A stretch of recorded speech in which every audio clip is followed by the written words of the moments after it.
Hey gorgeous, welcome to Happy Go Fabulous. I am so thrilled that you're here. This is our space where we get real about life, the good, the messy and all the juicy bits in between. Real talk, real life and a whole lot of delicious living. But I must warn you, listening may cause unexpected outbreaks of fabulousness and real life magic.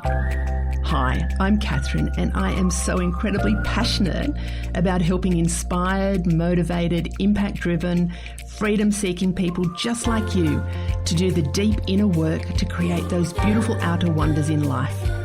It's all about revolutionising your relationship with yourself, where you fall madly, deeply in love with who you are and create a life so fabulous you can't wait to jump out of bed every morning to live it. Ready? Because ordinary living is so last season. Life's waiting and it's time to make it fabulous. Let's shimmy on in.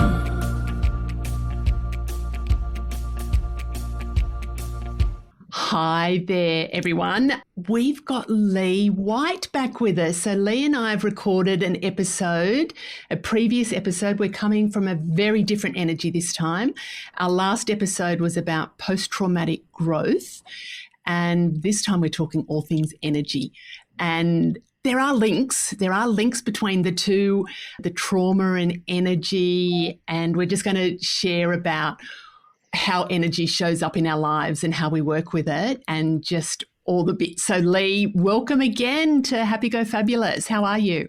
Oh, I'm well, thanks. Thanks so much for having me, Catherine. I love it when we get together and we just have these topics that we could talk about on all day, which is so much fun. Oh, it's so fun. And just a little recap. So if people haven't heard, go back to the episode about post-traumatic growth because there's a little bit of an intro with Leigh, but we're going to do another one. We met through a business networking mentoring group that we were in. And when we were in the little breakout group, we were talking about what we did. And I said that I was going through major transitions in life. I was moving from executive coaching, from corporate consultancy and moving more into energy and healing space. And Leigh was just like, oh my God, that's what I'm kind of doing. And I'm using my energy work and I'm using it in the corporate. And we just got talking, didn't we, Leigh?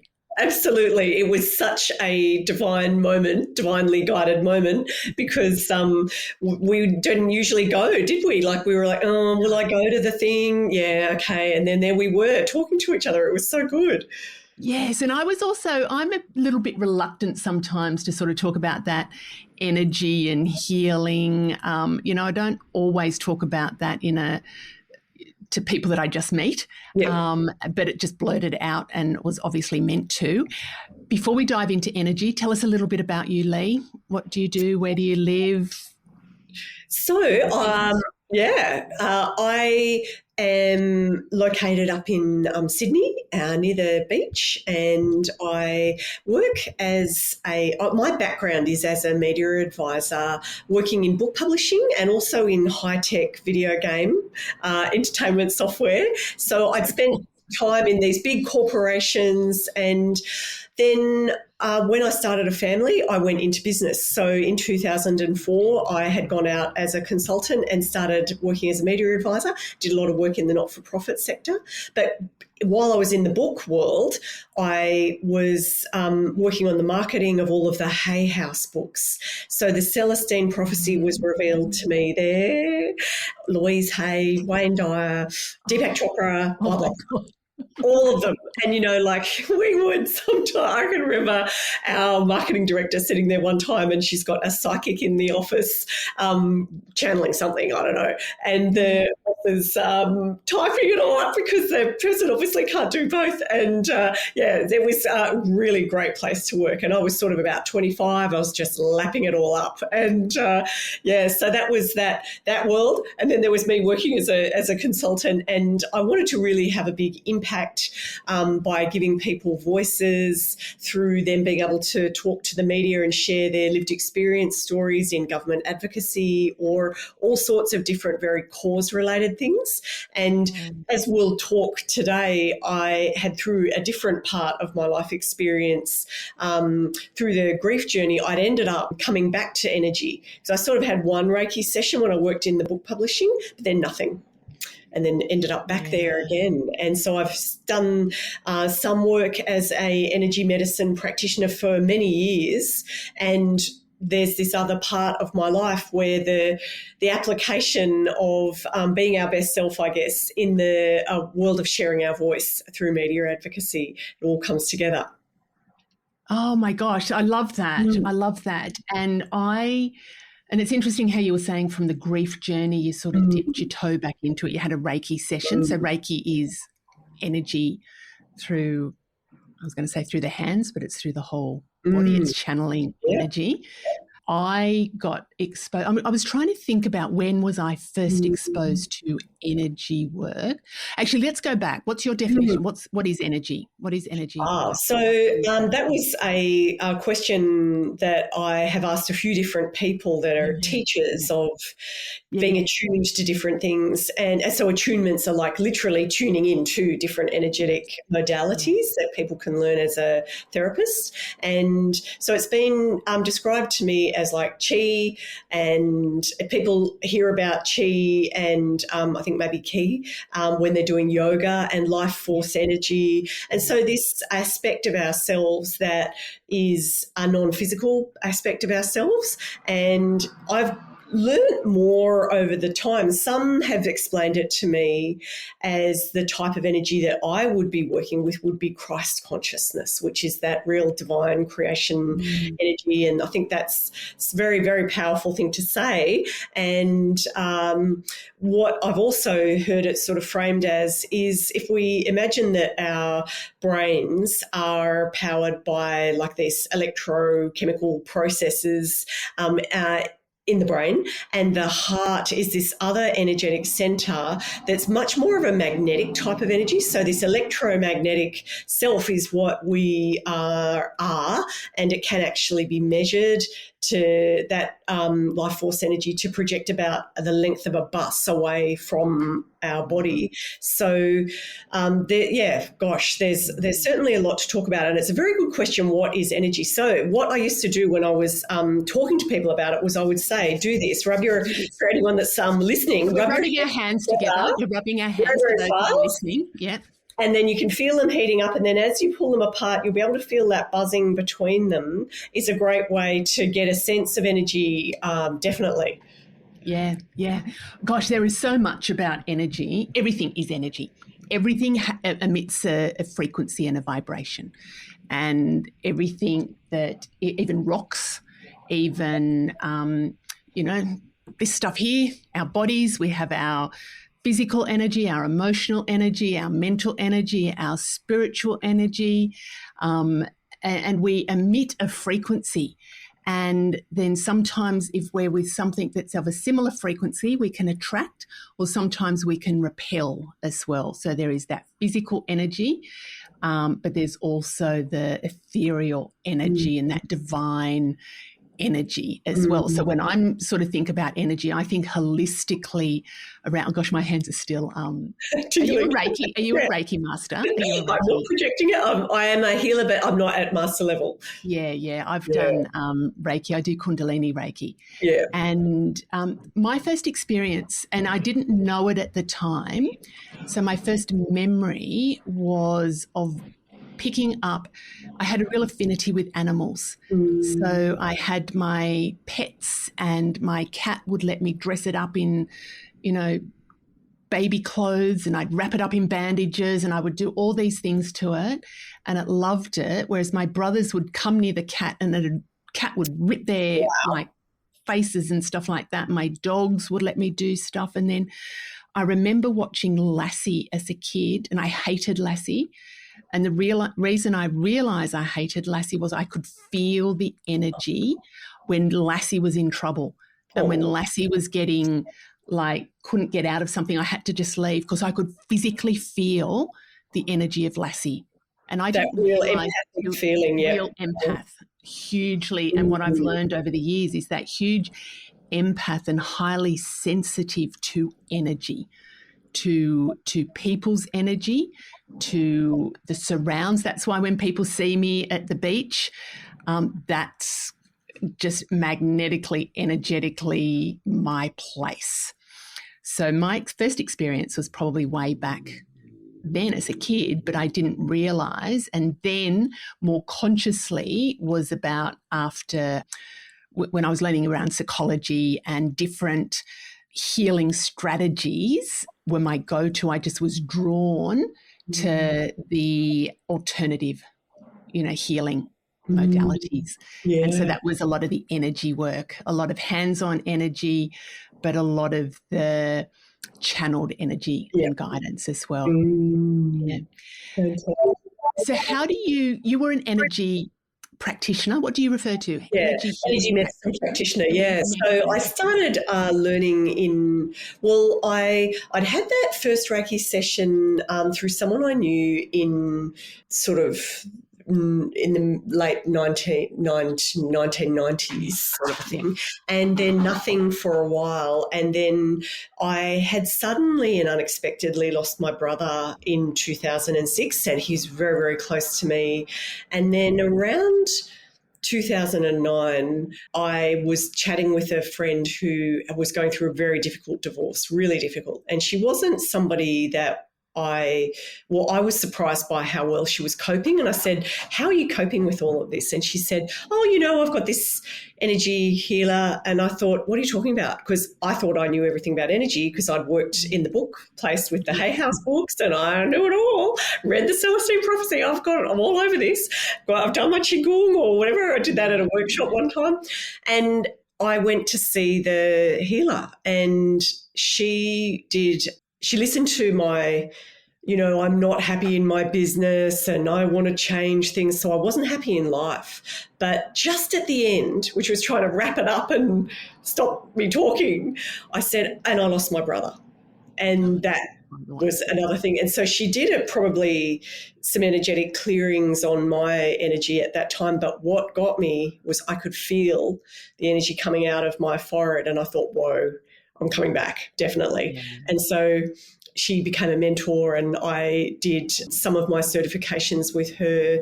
And what was so powerful for me is I'd had cognitive behaviour therapy and counselling twice for periods of time in my life. And this energy work seemed to change things in a different way. Like I dare to say faster. It was different because you have to be in that type of seated talking therapy energy work. You have to be consciously talking about something. And it's very different to the Reiki because I can remember doing a Reiki session on a lady who'd come with no intention to the session. She'd said, oh, no, I don't really have a plan and I kind of one day I want to have another baby, but And after it, a few weeks later, I checked in with her and she'd said, I've stopped biting my nails. So in that kind of body work, the body does these adjustments with the energy and then she did have a baby. So that was a happy story. Do you know what I find with the energy work? That it bypasses the conscious and it's able to do that healing and alignment and the body, the mind, the spirit, the emotions know what to do with it. So it's kind of bypasses that talk. Talk therapy I think is good, but for me... Yeah, we need both, my go-to is traditional Chinese medicine and acupuncture. And so and that's in our energy centers. I reckon or maybe my next life I'll do this. I don't think I've got time in this life, but I would love to be a traditional Chinese medicine doctor or a neuroscientist. And in our last episode when I was talking about the 12-year-old me who was saying, how stupid I am, I think she'd be really proud of me even considering that. Wow. But I use a lot of energy in the work that I do. I just intuitively tune in. And one of the things I'm doing now, which is super exciting, is sound. The vibration and the frequency of sound. And so using the Tibetan bowls and different instruments, how just the vibration can help to, and I'll be very conscious, I won't say heal, but can help to shift something. And one of the things that is really, really, really powerful is when we set the intention for what we want and we combine that with the frequency. That's when the transformation happens. So it's not just about, I mean, if we go to a sound bath, a sound journey, that's cool. But what's even cooler is when we set an intention for what we're wanting to happen, whether we're wanting to release or bring in, or something to be alleviated, a pain to be alleviated. When we combine frequency with intention, oh my God, that's powerful. That is so powerful. And a lot of people, and we were talking off air before, but Leigh, you use it a lot with your corporate clients, don't you? Like helping people to get their energy aligned so they can help to show up in the world more effectively. Absolutely. And I think that if people think of energy medicine as witches and shamanism and things that they don't understand, I think they're going to feel really frightened about it. But when we keep it in that frame of it's a part of who we are, and it's really accessible, and it's not just for the people that have been attuned to different modalities, that you can utilise the energy that you've got. So much of it starts with us finding stillness and tuning into what's going on inside of us, and really being able to know that within us and how we direct our thoughts and mind and attitude and our processes, like being very grateful and literally keeping our energy vibration high, is so important. And you can absolutely access shifts in the healing process with sound therapy, as you said, because that vibrational medicine, I'm sure like the Egyptians were using it, it's been around forever. And that the way that it's such a deep, deep process, it can be really powerful for people, where anyone that's done a lot of talk therapy will know that talk therapy can be very exhausting, because you're going to have to revisit a lot of things. And so there's a time and a place for everything, isn't there? Yeah, I agree. And I know that Reiki, which is not something I use nowadays, but I think that the body work is incredibly powerful. And as you say, it removes the need for the talk therapy, and you can set an intention and have a body work session. But it's used in hospitals all around the world, and it's recognised as a powerful part of the process. Yeah. And even things like colour emits different vibrations, and we can use colour in helping to calm us if we're very busy in our mind. Probably this top that I'm wearing now, which is bright pink and orange and purple flowers, might not be the thing to calm, but we might use something that's a softer, more tranquil colour. And I know that they use that in hospitals and different buildings to help quiet and relaxed, whereas it can also be used to stimulate. So sometimes if somebody is feeling very flat, that just using a different colour. And I think one of the, it was a homeopath that I saw many years ago, and I went to her and she said, "How are you feeling?" And I said, "I just feel really beige." And she went, "Oh, that's interesting." She said, "Tell me, what does beige, what does that mean?" And I said, "I just feel," sorry to all the beige lovers, I said, "I just feel really flat and nondescript." And she went, "What I want you to do is to wear a different colour every week. So come back and see me each week for 7 weeks, and I want you to wear a different colour every week. We're going to start with red." Yeah, I thought red. Yeah, yes, for sure. Yes, and I knew nothing about chakras at this stage, and so that's right. I didn't even think of the chakras. Yeah, no, it was what she did was actually got me to wear the colour of the chakras, and red is about grounding and earth energy, and so then I just kept. How did I feel with the different colours? I loved yellow. And I had never worn, it was just like, what am I going to wear? What's yellow? And so I went and bought myself this yellow T-shirt, so I wore it every day for a week. Wow. And I loved yellow. So that's our solar plexus. Sorry, it's down lower. Our solar Yeah. plexus, which is all about our identity and who Mm. am I. So I love the meaning of the chakras and the energy and the color. And then we would combine that with the vibration.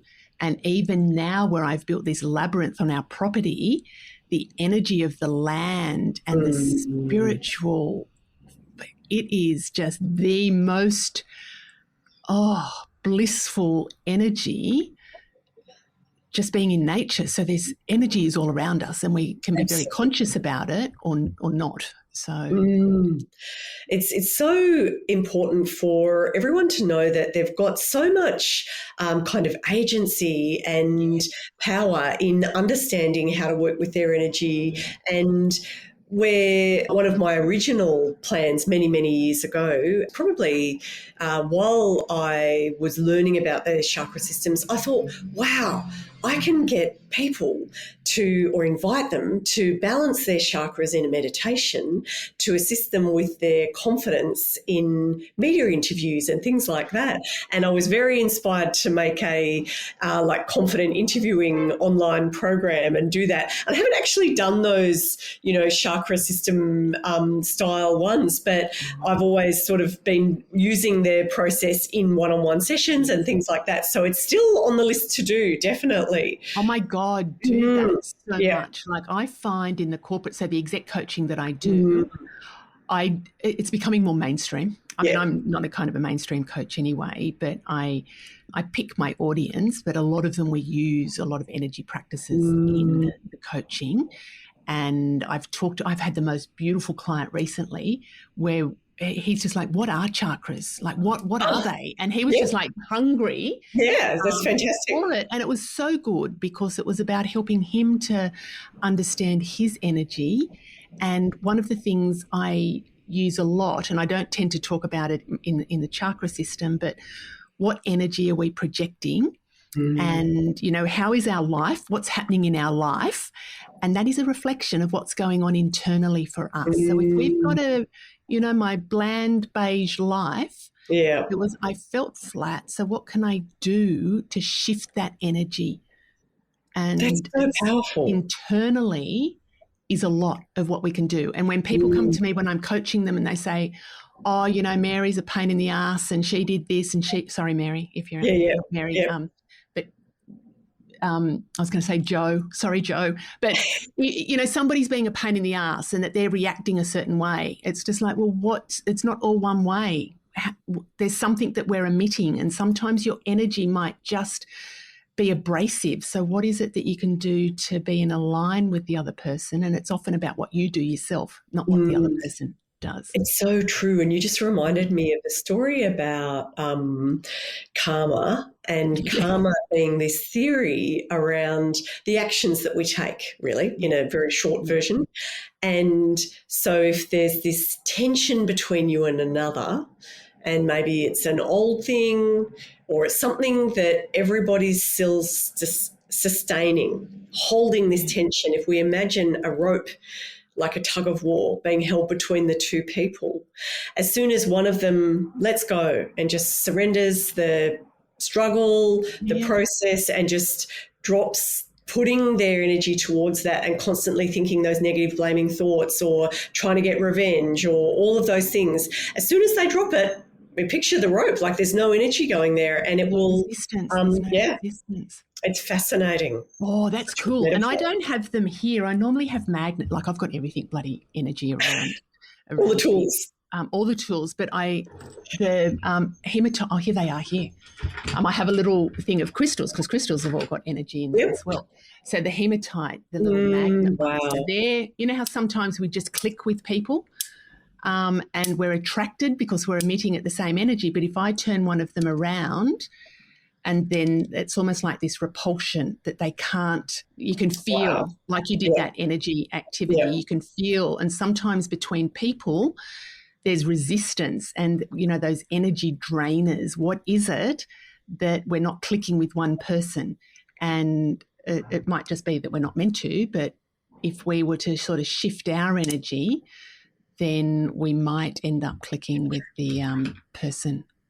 Catherine, I've got to tell you, as soon as you turned those hematite crystals or magnets around, my whole chest, like just that connection and picking up what is going on there, that feeling of repelling away from each other, that it wasn't quite like tension, but just this, and I was like, can she please turn it around again? Yes. Wow. And I mean, that's sensitivity, but like they're so real. Yeah. And I'm just getting something else here while I'm just playing around.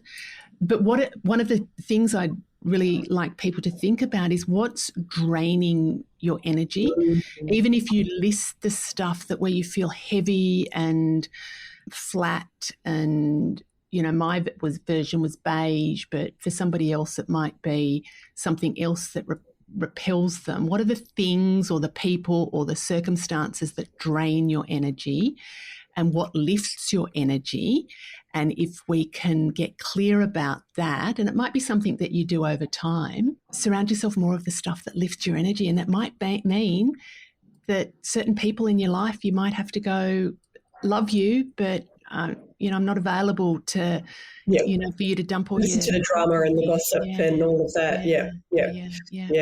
I had a coach many, many, many years ago in my business, and she used to talk about energy leaks, and it's a lot like what you're talking about. Yes. The people and the things that we allow. And when we say, I should go to and we go. Yeah. And she used to always talk about, I bet everyone's got these, everyone listening, is a box of stuff that needs to be sorted, that we walk past every day, that we don't, and like that is the worst, isn't it? It is brings you down so much, and you just got to do it. I think that's one of the things that really messes with my energy is when I know that I'm not shifting stuff, because, houses are like, I've heard it said to me that the house is a metaphor for yourself. And in feng shui, they'll talk about all the different parts of the house, what happens in the north corner and this corner, all of that. But this stuff, letting our stuff pile up, is literally like holding on to crap, isn't it? Yeah, and it's weighing us down. It's absolutely weighing us down. And I've done some study around psychosomatic therapy, and the body tells a story. And when we have, do you know what, that really shifted my perspective about body image, about carrying excess weight, that I would, I've been on every diet you can ever think about. But when I did the psychosomatic therapy, studying it, it's about our body tells a story. And where I've got the blocked energy is my body's hanging on to stuff. So if you think, people probably may or may not know this, but I'll share with you. I carry a lot of my weight on my butt and my hips, and not much on my stomach and in the front. And if you think about our last podcast episode, Leigh, where we were talking about grief and the past, the butt is in the root chakra, and it's about safety and security, and it's about connection, and it's connection to family. So the front of our body is about the future, and the back of our body is about the past. Wow. So when I think about my butt, I don't think about it going, is my butt big in this? I mean, sometimes I do, but it's just like there's stored energy. There's still blocked energy there from experiences from my past. And I have shifted weight when I have shifted healing. When I love that. Wow. It's just a whole, and do you know what? Oh my God, this came about from a book I read, and it was called It's Not About the Horse. And a guy used to take people on a horse retreat. You would love this because you're a horse. Yes, in America. Yes. And the reactions with the horse, the horses would pick up on the energy of the people. And if they were really like frightened, it was the person was emitting this energy. Yeah. Or sometimes they co-regulate. Yeah. Co-regulate. And sometimes we just want to give so much love to the horse, and it's just like, whoa. Yes, that's right. It can be too much. Yeah. Too much. So what some of my studies has been around, it's not about the weight. It's not about my body. it's about the energy that I'm storing in my body. And it's I think really this is so powerful. so And like when if it was grief, as we change our relationship with the grief and the meaning that we make of things, we're going to change how we eat, aren't we? Yes. Definitely. Because like I talked in that last one about after the relationship breakdown, not eating and that, really anxious sort of state. And so everything about the meaning that we're making of things and our energy and what we're holding on to, it has such a big effect on the body. Yeah. Such a big effect. So it's about, and I'm of the mind of going, I just don't go, it's just grief that's hanging on to. Some of it is, chocolate peanut butter cups. Yeah. That sounds delicious. Yes. But it is a different meaning. And one of the practices that I do, so you and I both coach, we both are in that space where we have vulnerable clients that are sharing stuff with us and we hold space for them. So that's about energy as well and what we're bringing. But I learned very early in my coaching career to protect my energy because I didn't want to pick up other people's stuff. I'm highly sensitive and I don't want to pick up their stuff and I don't want them to pick up my stuff. So, and tell us how we would pick stuff up. I would end up taking on, empath. I talked about Lassie. I would take on Lassie's feelings. I would end up taking on their feelings. Yeah. They'd feel great. Yes, exactly. They'd walk out going, oh, thanks. And I'm just like, oh, my God. And, children will do this with their mothers and codependent parents and all of that sort of thing where the parent kind of relies on the child to make them feel better, and the child quickly learns that they've got that power to do that and they start doing it for their whole life. Then it affects all their adult relationships and how the work begins. Oh my God. So that's energy as well. And one little trick that I learned is to visualize a figure 8, an energetic figure 8 that would go around me, around my waist. It would cross over in the middle and then I would visualize it going around my client. And then there was just like my energy would contain in my side of the figure 8, theirs would stay in their side of the figure 8, and then it can cross over in the middle. So I used to genius. That is great. So I only ever pictured like me in a bubble. Yeah. And then, but yours is nice. It meets in the middle. Yeah, it meets in the middle. I did that bubble one. When I first learned about this, I thought I'm going to put a skin tight bubble on. But when I did that, there was one day I was going, oh, my God, I can't breathe. Wow. And I put it on so effectively that I'd shut off all the pores in my skin. And I was just like, oh, that's not working. But one little thing I do now every morning is I do this little practice called GCP. So it's ground, clear, protect. I love it. So when I'm walking, I imagine a rope from my waist going down from my legs and then going into the earth, and it anchors me into the earth and it's grounding me. And then I imagine a light that's going from me up to source. So I'm connecting with source. So I'm grounding and I'm connecting. I then imagine purple light swishing all over me to clear any energy that I might have inadvertently picked up. And purple for me is a very spiritual, cleansing energy. So I imagine it's almost like this purple shower of energy, just cleansing away anything that I've inadvertently picked up or sent out to others. And then the protect is I do then put a bubble, and it's like one of those big Zorb balls that I protect my energy with that. So nothing crappy can get in, only good can get in and good can get out. So that's just a daily practice. So if anybody's thinking of energy practices, have you got a quick one you want to share before? Well, that's what I was going to say is the same thing of walking in your yard if you can on the grass with their feet, that electrochemical or electromagnetic connection to the earth energy is so important, and imagining, as you said, dropping your energy down into it and breathing it back up as well is something that I did years and years of meditation, learning with a teacher, and that whole thing of drawing that earth energy up is so grounding for our nervous system. And I use that people don't probably join the dots in what I'm talking about when we're doing corporate coaching about interviews, which people are terrified of in the career or media style of interview. Any interview, anything being in the spotlight, people are terrified. So I'll always be talking about being really aware of your feet and imagining, you know, connecting to that and sensing that. And if they're open to it, then we can talk about dropping into that energy into the earth and really enabling you to feel supported and nurtured in that way, which is what's actually happening.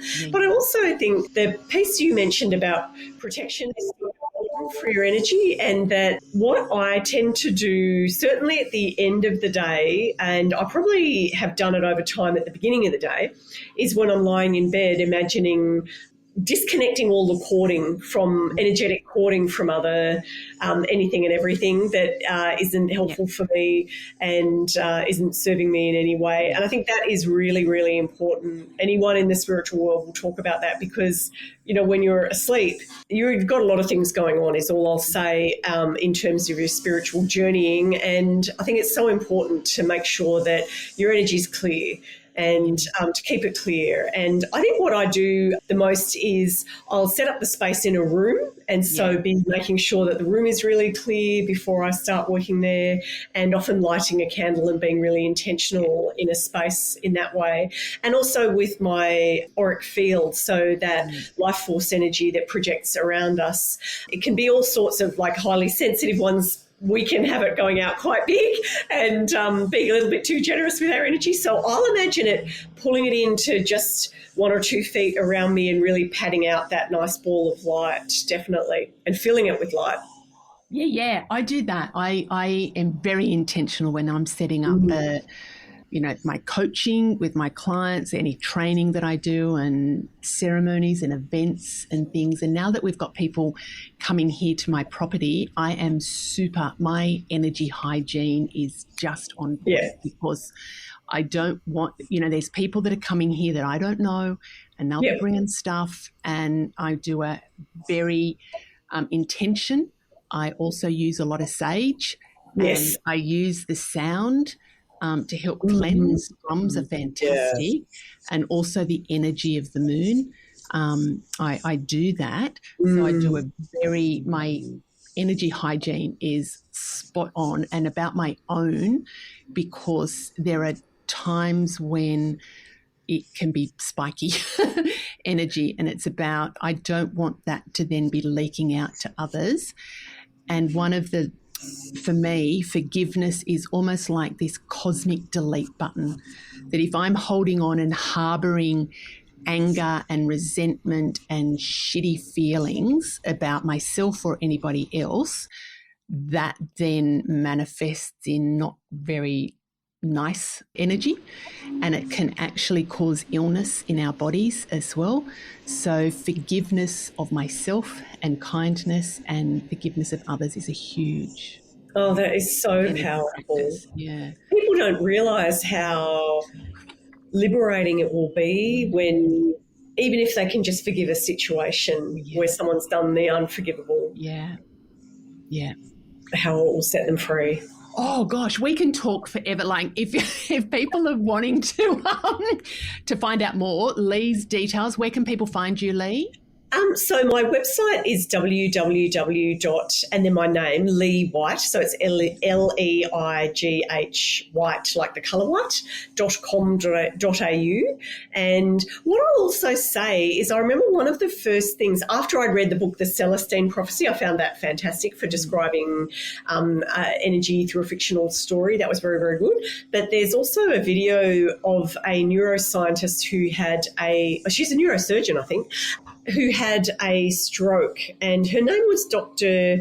Jill Bolte Taylor. So it's Jill and then Bolte Taylor. And I think it was the name of the TED Talk. It wasn't My Stroke of Luck, but it's My Stroke of something or other. And she describes when she had that stroke, and she was going in and out of the right brain and the left brain, so the rational brain and the non-rational, and she could see the energy of her arm blending into the wall, and she was going in and out of being able to see that. And then in the next moment, she'd be trying to like get the phone number because she couldn't remember her phone number to ring her brother or whoever it was. And then she'd be going back to that, and then she'd be looking at her body. And at the end, what's so fascinating is it went on for, it was 45 minutes or 90 minutes or something. It was ages. She saw all of it, but could remember all of it and recount it. And it's so fascinating how she's linked that to what is happening in the brain. And that was always an incredibly powerful other perspective for me. Oh, God, that's amazing. I just love, like, energy just absolutely lights me up. That's, yeah. I'm solar powered, like the sun's energy is I love that. Oh, my God, I just love all things energy. And for anybody who, so we'll have Leigh's details, and interesting, Leigh White. White is a very cleansing, spiritual, beautiful energy about it, and so are you. So are you. Thank you. That's beautiful. If anybody would like to know more about it, please, I'll put my details in the show notes as well, like work with me, sound journeys that I'm doing here from the property at the moment, and definitely energy clearing for people, and energy balancing and chakra. So using the sound bowls and helping to balance emotions and align our chakras. And also there's a little program, I haven't got it yet, but maybe if you're listening and you want to get find out more about this, is about activating your energy codes. That's kind of one of the things that I'm thinking, or just the different activating our physical, our emotional, our spiritual. I could go on forever. That is so exciting. So exciting. Well, thank you again for a beautiful chat, and I will see you. Thanks so much for having me, Catherine. Bye.